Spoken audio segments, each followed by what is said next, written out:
Good morning. So, are we supposed to just sit back and wait for Jehovah to put things right for us?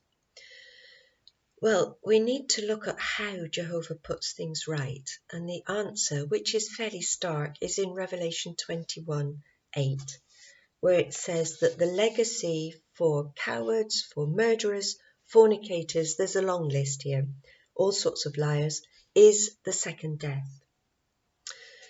And if you remember, back in the first century, the scribes and Pharisees killed Jesus, and what they did was so bad that in 70 of that first century, Jehovah brought the Romans and they destroyed the temple, and that was the Jewish way of life gone.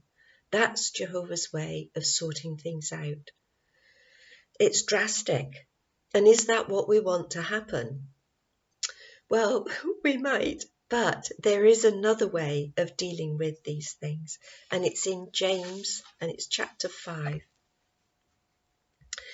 And it says, verse 19 and 20, "My brothers, if anyone among you is misled from the truth, and another turns him back, know that he who turns a sinner back from the error of his way will save his soul from death and will cover a multitude of sins." So do we speak out? Yes, we do. If we can. Everybody's circumstances are different. I took a court case for several reasons. One was to stop elders X and Y from harming others. And I wasn't totally successful in that. Elder Y went on to harm 2 other people while I was in the courts. Secondly, I wanted to stop the governing body from teaching elders unscriptural procedures and to stop them from treating people harshly. The governing body is responsible for the harm that elders do because elders act on what they've been told from the governing body. And thirdly, I wanted to stop these unscriptural, illegal procedures to help decent elders who want to do the right thing, so that they would not be pushed into sin by the governing body. So what can we do then? Well, we need to think about the Australian Royal Commission. That, if you like, was God's way of sorting things out. It was another way. Because the government is God's minister to deal with illegal things. But the only way the Australian Royal Commission could do this was because people complained. And they had legitimate complaints.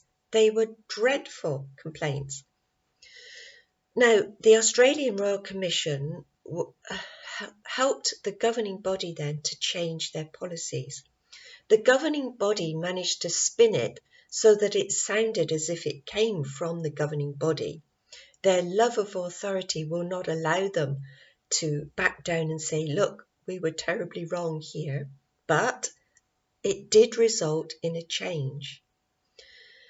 So let's look at how Jehovah deals with things. Now, there's a lot of doctrine behind this, and I don't want to go into all of it this morning. I'm sure that you will think of more scriptures that apply in this case, and please put them in the comments. That would be lovely. Now I need to look just quickly at shunning, because you see I'm treading a fine line between condemning Watchtower and encouraging others to stay strong in their belief of God. But if we look at shunning, there was a story of Jesus. It's in Luke chapter 7. It was about a woman, and she was bad. But she came to this dinner that Jesus was at, and she poured oil on his feet and wiped his feet with her hair, and her tears washed his feet. And Jesus knew what sort of person she was. But he said to her in the end, "Your faith has saved you." He didn't say to her, right, well, now listen, we're going to place sanctions on you for the next 2 years, and you're not going to be allowed to comment at meetings. You're not going to be allowed to do this, that, and the other. and we're going to shun you unless you change your ways. There was none of that. There is a scripture in the first book of John, I believe, which says not to have any contact with wicked people. And that's fair enough. But are our brothers wicked? And we need to think about that. Now, as to what happens in people's households, whether we throw a child out at the age of 18 is up to the family. Elders, I believe, have no business telling people what they can and cannot do with their children.